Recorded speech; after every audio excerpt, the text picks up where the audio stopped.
நிலம், இனம், மொழின்னு மக்களை ஒன்று சேர்க்குற வேலையை நாங்கள் செய்ய ஆரம்பித்தப்போ நீங்கள் கட்டமைச்சிருக்கிற இந்த ஜாதி, மதம், பிரிவினைவாதம் எதை வச்சு உங்கள் அமைப்பால் அரசியல் பண்ண முடியாமல் போச்சு. அப்போ ஆரம்பிச்சது இந்த பயம். அந்த பயத்தால் தான் எங்களை பிரிவினைவாதிகள்னு பிரச்சாரம் பண்ணுறீங்க. இப்போ இவனை கோர்ட்டில் ப்ரொடியூஸ் பண்ண இந்த பெருமாள் யார், அவன் எங்கே பிறந்தான், என்ன படித்தான், எதுக்காக நம்ம கவர்மெண்ட்டை எதிர்த்து சண்டை போடுறான்? ஒடுக்கப்பட்ட மக்களுக்காக போராடின எல்லோரும் நம்முடைய முன்னேற்றியர் தான். ஒடுக்கப்பட்ட மக்களோட நிற்கிற எல்லோருமே நம்முடைய தோழர்கள் தான். தத்துவம் இல்லாத தலைவர்கள் ரசிகரை மட்டும்தான் உருவாக்குவாங்க. அது முன்னேற்றத்துக்கு வழிவகுக்காது. ஆயுதங்களை மக்களே அந்தந்த போராட்ட களங்களில் வந்து உருவாக்குவார்கள். அந்த ஆயுதம் ஓட்டாக கூட இருக்கலாம்.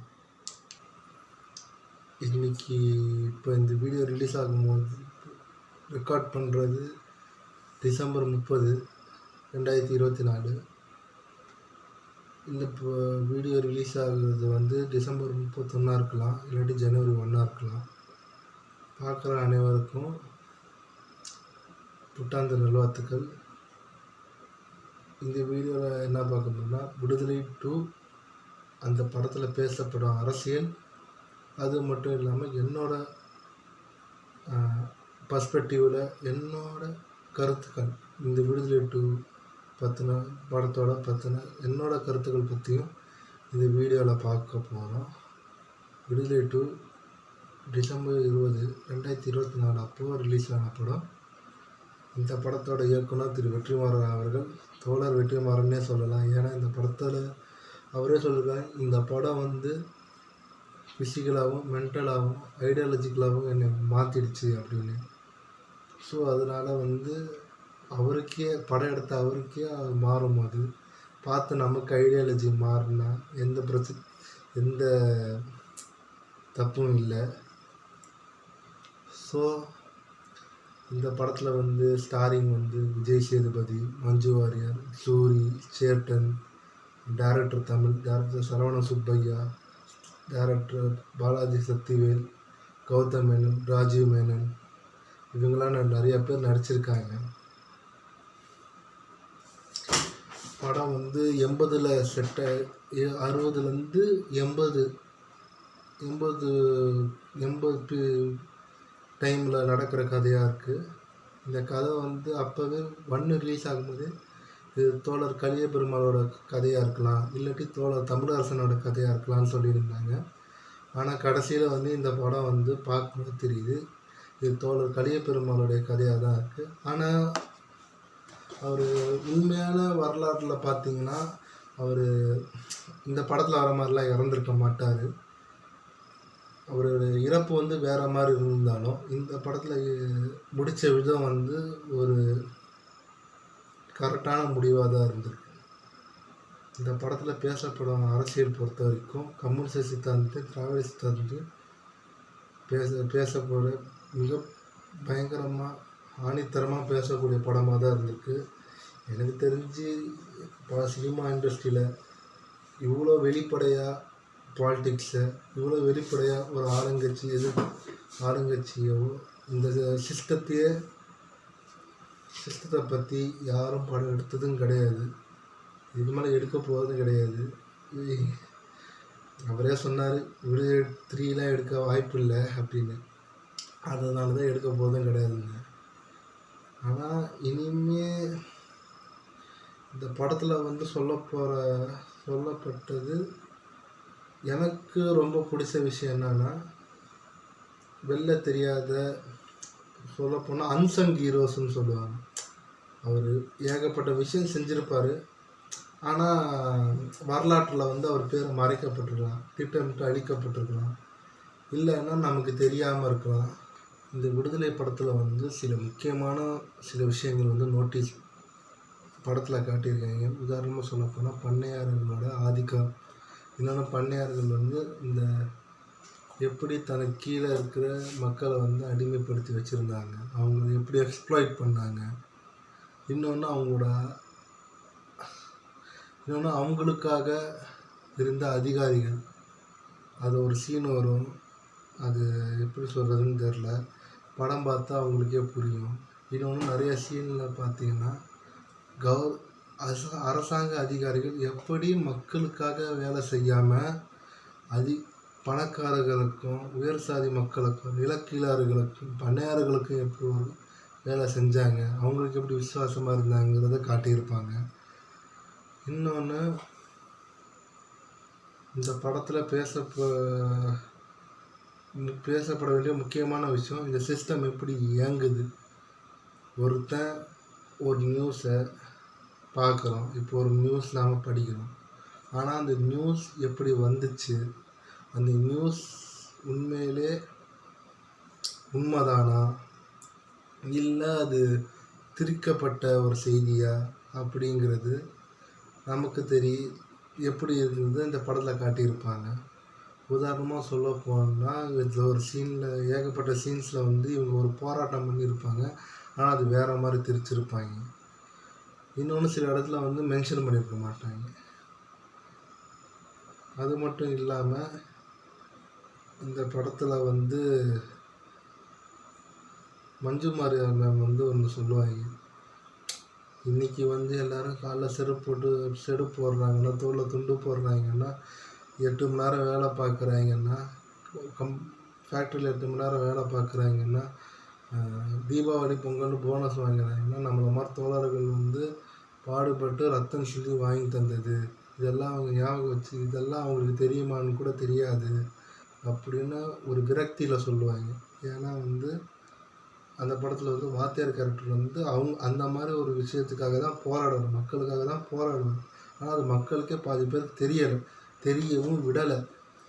அதே மாதிரி தான் அந்த கிளைமேக்ஸில் வந்து சூரிய கேரக்டர் சொல்லும், ஐயா மன்னிச்சிருங்கய்யா, உங்களை பற்றி எங்களுக்கு தெரியலைங்கய்யா அப்படின்வார். அது விஜய் சேதுபதி ஒரு கவுண்டர் கொடுப்பார். கவுண்டரில் அதுதான் உண்மை, எங்களை பற்றி தெரிஞ்சுக்க கூடாதுங்கிறத இந்த அரசாங்கம் வேலை பார்க்குது அப்படின்னு. இன்னொன்று அதுலேருந்தே தெரிஞ்சுக்கணும், நம்ம சொகுசாக இருக்கோம்னா அதுக்கு அந்த சொகுசுக்கு பின்னாடி நமக்கே தெரியாத பல கம்யூனிஸ்ட தோழர்கள் வந்து அரும்பாடுபட்டு ரத்தம் சிந்தி சிறை போய் செத்து போராடி வாங்கி தந்தது தான். இப்போ ஒரு ரூமுக்குள்ளே வந்து நெட்டு யூஸ் பண்ணி ஃபோனில் இந்த வீடியோ பார்க்குறதா இருந்தாலும் சரி, செருப்பு போட்டுன்னு சுற்றுறதா இருந்தாலும் சரி, கோயிலுக்குள்ளே போகிறதா இருந்தாலும் சரி, கோயில் தெருக்குள்ளே நடக்கிறதா இருந்தாலும் சரி, மாட்டுக்கறி திங்கிறதா இருந்தாலும் சரி, இதெல்லாம் வந்து நம்ம உரிமைக்காக நம்ம இறங்கி போராடணுங்கிறத விட நமக்காக இறங்கி போராட கம்யூனிஸ்ட தோழர்கள் தான் மிகப்பெரிய போற்றுதலுக்குரியவங்க. அது மட்டும் இல்லாமல் இந்த படத்தில் ஏகப்பட்ட வசனங்கள் இருக்குது. அது என்னென்னா, உண்மை என்பது முழுமை, தகவல் என்பது தேவைப்படுவதை அதிலிருந்து பிரித்து எடுத்து கொள்ளும் செய்தி. அது ஒன்று. அதாவது இது டைலாக் என்ன சொல்லுதுன்னா, உண்மைங்கிறது ஒரு முழுமையான ஒரு விஷயம், ஆனால் தகவலுங்கிறது உண்மையிலேருந்து பிரித்து அதை செய்தியாக மாற்றுறது தான் தகவல். உதாரணமாக சொல்ல போனால் இப்போ கரன்சி நிறையவே எடுத்து பார்க்கலாம். இப்போ அண்ணா யூனிவர்சிட்டியில் வந்து ஒரு பொண்ணை அரெஸ்ட் பண்ணியிருக்காங்க, அது தகவல். உண்மை என்னங்கிறது விசாரித்தா தான் தெரியும், இல்லாட்டி அந்த பொண்ணை கேட்டால் தான் தெரியும் என்ன நடந்துச்சு. போலீஸ் என்ன சொல்கிறது, ஒரு எஃப்ஐஆர் கூட ஒழுங்காக வச்சுக்க மாட்டேங்கிறானுங்க பிச்சைக்கார பசங்க. இவங்க வச்சுக்கிட்டு அதுவும் இல்லாமல் ஏகப்பட்ட விஷயம் சொல்லலாம், இப்போதைக்கு அதான் தோணுச்சு. அது மட்டும் இல்லாமல் ஒடுக்கப்பட்ட மக்களுக்காக போராடும் ஒவ்வொருவரும் நம்ம முன்னத்தியர் தான், அவங்களுக்காக போராடின எல்லாருமே நம்ம தோழர்கள் தான் அப்படின்னு. அது ஒன்று. அதை விட முக்கியமான டைலாக் என்னென்னா, மக்களை வழிநடத்துறதுக்கு தலைவனை விட தத்துவம் தான் முக்கியம். சரியான தத்துவம் இருந்தால் நம்ம தலைமுறையிலேருந்தே அதாவது நம்ம தலைமுறைனா அதில் வந்து உங்கள் தலைமுறை, இப்போ நான் சொல்லும்போது நம்ம தலைமுறையிலேருந்தே நமக்கான தலைவர் உருவாகுவாங்க. தத்துவமில்லாத தலைவர்கள் வந்து ரசிகர்களை மட்டும்தான் உருவாக்குவாங்க. அது முன்னேற்றத்துக்கு வந்து வழிவகுக்காது. இந்த டைலாக்ஸ் மூலம் எனக்கு ஒருத்தர் ஞாபகத்துக்கு வராரு. ஒர்க் ஃப்ரம் ஹோம் பார்த்துக்கின்னு பாலிடிக்ஸ் பண்ணுறோம். அவர் இப்போ தான் இன்னைக்கு டிசம்பர் 31, ஆனால் அது ரெக்கார்ட் ஆகும்போது ஸ்டார்ட் பண்ணது வந்து டிசம்பர் 30 ஸ்டார்ட் பண்ணியிருப்போம். நைட் டைம் ஒரு 10 மணி. இப்போ 12:17 ஆகுது. இப்படி எடிட்டிங்லாம் போயிட்டு தான் வரும். ஆனால் இன்னைக்கு நேற்று காலைல தான் அறிக்கையே விடுறாரு விஜய். இந்த மாதிரி இந்த பொண்ணுக்கு நடந்தது வந்து மிகப்பெரிய அநியாயம், அதுக்கு அந்த பொண்ணுக்கு நீதி வாங்கி தரணும்னு சொல்லிட்டு ஆர்எல் ரவிக்கிட்ட போய் இது பண்ணுறாரு. மொத்தம் சொல்கிறது இவனெல்லாம் தலைவன் சொல்லிட்டு உங்களை யார் பாலிடிக்ஸ் வர சொன்னா? மூட்டு படம் நடிச்சுட்டு போகிறத விட்டு சரி சொல்கிறதுக்கு ஒன்றும் இல்லை. வந்து சூத்தடி வாங்கிட்டு தான் போகணுன்னு இருந்தால் என்ன, வாங்கிட்டு தான் ஆகணும். இந்த படத்தோட எண்டிங் பொறுத்த வரைக்குமே ரொம்ப ஹார்ட் ஹிட்டிங்காக தான் இருந்திருக்கும். சில பேருக்கு வந்து என்ன சொல்கிறீங்கன்னா, மேதகு பிரபாகரன் தான் ஞாபகப்பட்டுச்சு அந்த கடைசி சீனு அப்படிங்கிறாங்க பல பேர். எனக்கும் அந்த மாதிரி தான் தோணுச்சு. ஏன்னா வந்து மக்களுக்காக போராடின ஒருத்தர் அதிகாரத்துக்கு எதிராக போராடி அந்த அதிகார வர்க்கத்தால் சுட்டு கொல்லப்படும் போது அதை விட கொடுமையான விஷயம் என்னென்னா, எந்த மக்களுக்காக போராடினோமோ அதே மக்களால் படுகொலை செய்யப்படுறது தான் மிகப்பெரிய மோசமான ஒரு விஷயமாக நான் பார்க்குறேன். அது தமிழ்நாட்டிலே நடந்திருக்கு. உதாரணமாக அதுக்கு சான்று வந்து தமிழரசனோட மரணம் தான். எந்த மக்களுக்காக போராடினா அதே மக்கள் அவரை கல்லால் அடித்து கொண்டு இருக்காங்க. இதே இந்த விடுதலை டூலையுமே ஒரு டைலாக் வரும், ராஜு மேனன் சொல்கிற மாதிரி. இவர் எந்த பீப்புளுக்காக போராடுறாரு? அப்ரஸ்டு பீப்புளுக்காக. அப்போ அப்ரஸ்டு கம்யூனிட்டிலேருந்து ஒருத்தனை ஓசியாக போடுங்க, அவனை வச்சு இவனை முடிப்போன்னு சொன்னாங்க. அதனால தான் எஸ்ஐ அமுதன் வந்து இந்த படத்தில் வர மாதிரியும், கடைசி வந்து எஸ்ஐ அமுதன் வந்து வாத்தியார் கேரக்டர் சொல்கிற மாதிரியும் வச்சுருப்பாங்க. இன்னொன்று, எனக்கும் அந்த கேரக்டர் மேலே சில முரண்பாடு இருந்துச்சு. ஏன்னா பார்ட் 1ல் வந்து இப்போ குமரேசனுக்கு ஒரு மென்டாராக ஒரு கம்யூனிஸ்ட் தந்ததோடு இருந்த ஒரு நியூ இண்டியன் ஹீரோயின் பேசுகிற ஒரு ஆளாக இருந்தார். கடைசியில் பார்ட் 2ல் பார்த்தா அந்த சிஸ்டத்துக்கு இணங்கி போகிற மாதிரி ஒரு அதிகாரத்தை பிடிக்கணும்னா நம்ம இந்த வேலை செஞ்சு தான் ஆகணும். அதுக்கு ஏகப்பட்ட பிளாக் லாஷ் வர மாதிரி அதே கம்யூனிட்டியில் இருக்க இன்னொரு போலீஸ்காரர் சொல்கிற மாதிரி, சார் நானும் உங்கள் கம்யூனிட்டியை சேர்ந்தவன் தான், ஆனால் உங்களை மாதிரி நான் கேவலமானவெல்லாம் கிடையாது. நீங்கள் என்னன்னா ஒருத்தர் சரண்டராங்க வந்தவனை பாயிண்ட் பிளாக்கில் சொல்கிறீங்க, ஆனால் நம்ம ஆளுங்களே சுட்டிருக்க இந்த போலீஸ்காரனை ஏன் சுடலை, ஒருவேளை ஜாதி பாசமா அப்படிங்கிற மாதிரி சொல்லுவாங்க. உண்மையை சொல்ல போனோம்னா போலீஸ்காரனுக்கு மட்டும்தான் ஹெல்ப் பண்ணுவான். போலீஸ்காரனை மாட்டி விடவே மாட்டான். அது ஏகப்பட்ட சான்று இருக்குது. நீங்கள் வரலாற்றை புரட்டி பார்த்தீங்கன்னா தெரியும். போலீஸ்காரனுக்கு மட்டும்தான் லாயலாக இருப்பான். போலீஸ்காரனுக்கு மாட்டி விடவே மாட்டான்.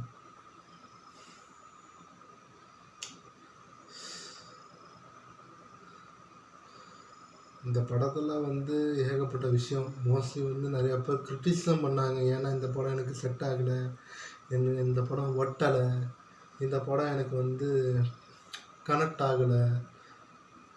அது வந்து சில பேருக்கு ஒர்க் ஆக, அது நான் அக்செப்ட் பண்ணிக்கிறேன். ஏன்னா எனக்கு இந்த படம் நல்லா ஒர்க் ஆச்சு. சில இடத்துல வந்து என்னடா ஏதோ கட்சியாக பிச்சுக்குள்ள உட்காந்த மாதிரியே இருந்துச்சு. மற்றபடி கரெக்டாக எனக்கு ரொம்ப பிடிச்சிருந்த படம்.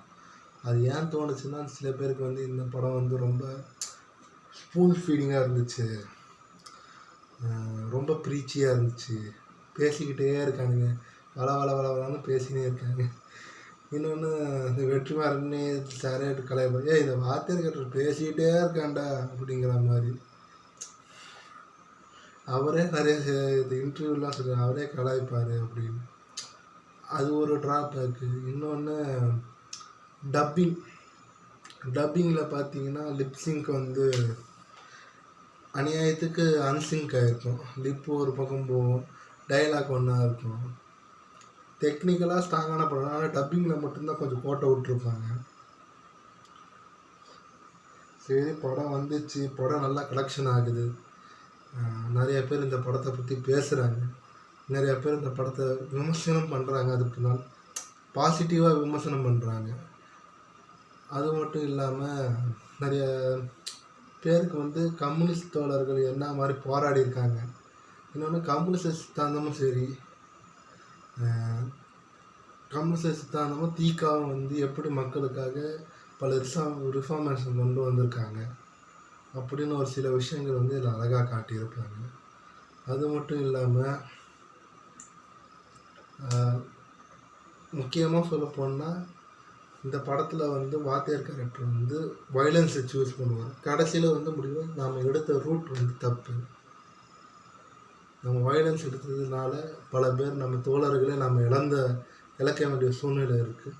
ஸோ அதனால் நம்ம அந்த ரூட்டை மாற்றணுங்காக அவர் சரண்டராக போயிருப்பார். அப்போ சரண்டராக போகிறதுக்கு முன்னாடி அவங்க சக தோழர்கள் என்ன சொல்கிறாங்கன்னா, நம்ம தத்துவத்தை வந்து உயிர்ப்போட வச்சுக்கணும்னா ஓட்டு அரசியலாக கொண்டு போகணும், மக்களை ஒன்று சேர்க்கணும், மக்களை அரசியல்படுத்தணும் அப்படின்னு சொல்லுவார். அதுதான் நானும் சொல்கிறேன். பல பேர் நமக்கு எதுக்குடா பாலிடிக்ஸ்ன்னுவாங்க. பாலிடிக்ஸ் முக்கியம். பாலிடிக்ஸ் வந்து நம்ம வாழ்க்கையில் அன்றாட வாழ்க்கையில் இன்றியமையாத ஒன்றா இருக்குது. ஸோ அதனால் பாலிட்டிக்கலாக எல்லாருமே நாலேஜாக இருங்க.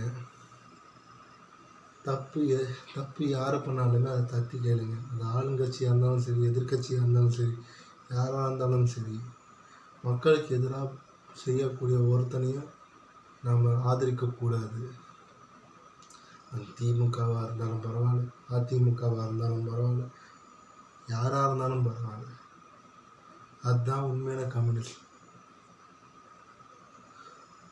நான் சில புக்ஸு சஜஸ்ட் பண்ணுறேன்.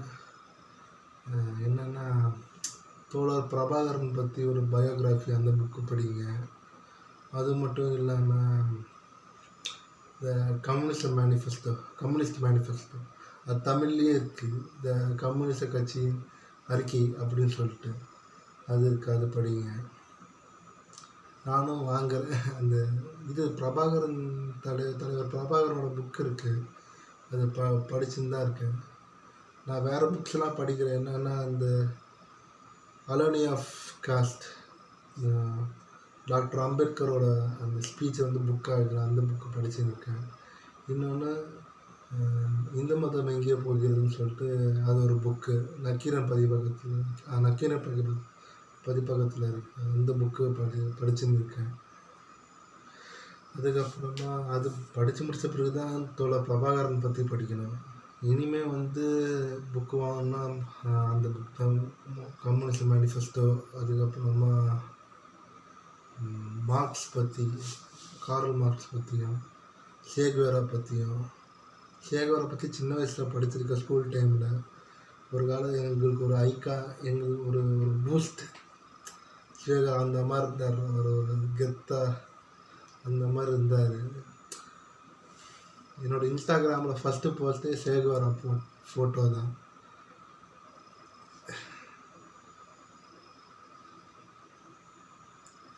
ரொம்ப டைம் ஆகிடுச்சுன்னு நினைக்கிறேன். சரி, இன்றைக்கி ஜனவரி 31 இது ரிலீஸ் ஆகும்போது மதியானம் ரிலீஸ் ஆகலாம், அப்படி இல்லாட்டி ஜனவரி 1 ரிலீஸ் ஆகலாம். ஸோ அதனால் புத்தாண்டு நல்வாழ்த்துக்கள். எல்லோரும் சந்தோஷமாக இருங்க. அரசியல் தெரிஞ்சுக்கோங்க, அரசியல்படுத்துங்க, மக்களை அரசியல்படுத்தணும். நம்ம மாறினா தான், நம்ம ஒவ்வொருத்தரும் மாறினா தான் இந்த சிஸ்டம் மாறும். இந்த சிஸ்டம் மாறினா நாடு வல்லரசாகும். ஆட்சிகள் ஜப்பான் மாதிரியோ இல்லை ஜப்பான் கூட இல்லை, சைனா மாதிரியோ, பல USSR மாதிரியோ ஒரு சோசியலிச நாடாகும்.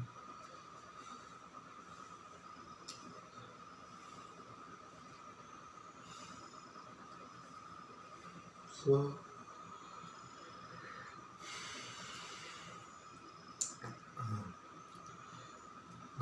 நம்ம ஒவ்வொருத்தரும் ஐடியாலஜிக்கலாக மாறினா தான், நம்ம எல்லாரும் சமம்னு நினச்சாதான், நம்ம எல்லாரும் அதான் கம்யூனிஸ்ட் சித்தாந்தத்தை எந்த வழியாச்சும் நம்ம கொஞ்சமாச்சும் நம்ம கன்சியூம் பண்ணாதான் இந்த சிஸ்டத்தை நம்மளால் மாற்ற முடியும். இறங்கி போராடணும். தன்னெழுச்சியான மக்கள் போராட்டத்துக்கு எவ்வளோ பெரிய அரசாங்கமாக இருந்தாலும் அடங்கி போய் தான் ஆகணும். அதுதான் உலக நியதி.